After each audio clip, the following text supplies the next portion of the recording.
With prices starting at 79.94 lakhs, it is cheaper than a Range Rover.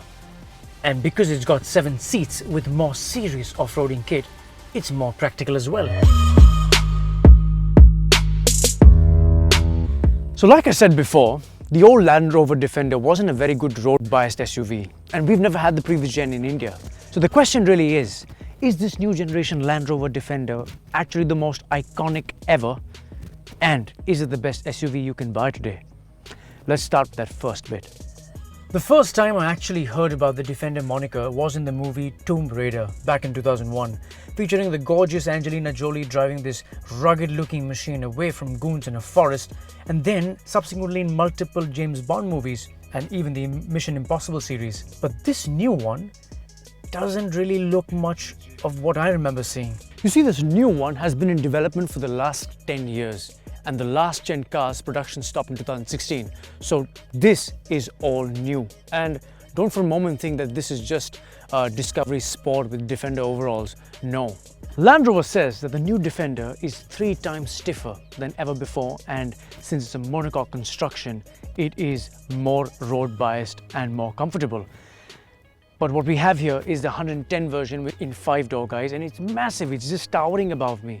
So first, let's talk about design. Now, the new Defender definitely harks back to the old one with its vertical looking front end. You've got these sort of circular elements on the front, massive ground clearance with tires which says Wrangler.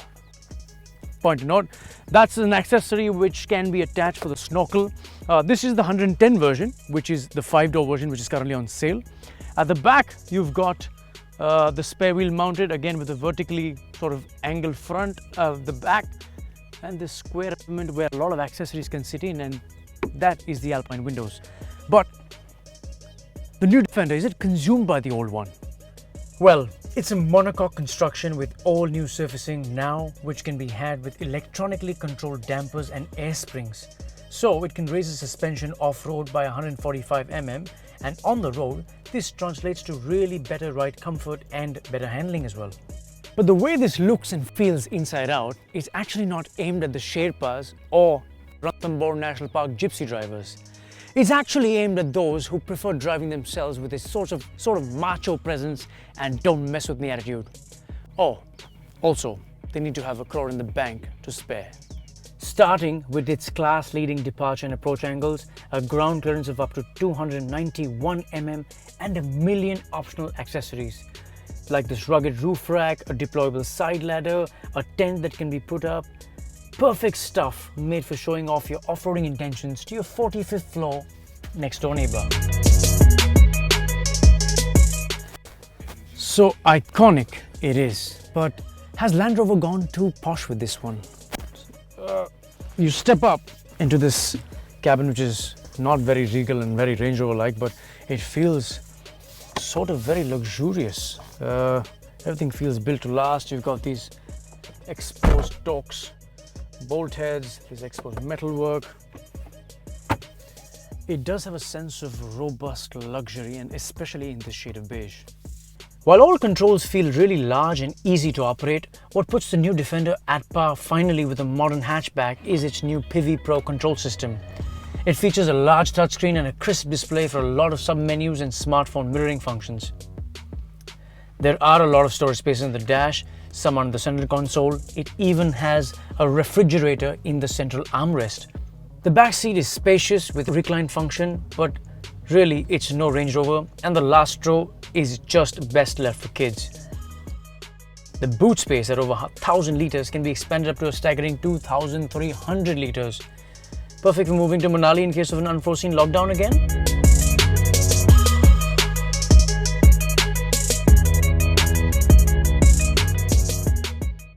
There is a long and a short wheelbase version of the car, and like the old Defender, this one is the 110, which is the long wheelbase version with 5 doors. It's armed with a 2-litre petrol engine, turning out 296 bhp and 400 Nm of torque, which roughly translates to a 0 to 100 time of about 9 seconds. I know that's not a lot, but I'm not expecting this to be a Defender Sport because it is, after all, a 2.3-ton SUV. It's no great handler or even very engaging to drive with a slightly disconnected steering wheel.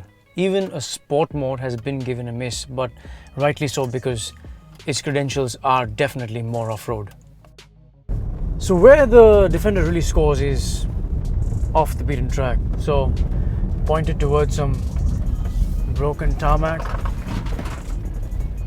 and let Land Rover's legendary 4x4 system take over. So what I've done is I've selected auto terrain response, and it simply glides. The ride quality is far superior. The last one was just archaic, I would say. I know not many owners of the Defender will be taking their off-roaders off-road anytime soon, but I will confirm, if you ever do, your bum won't be complaining of much side-to-side movement. This monocoque chassis is just so beautifully constructed, and of course the ride quality on these roads is far superior, especially to the competition.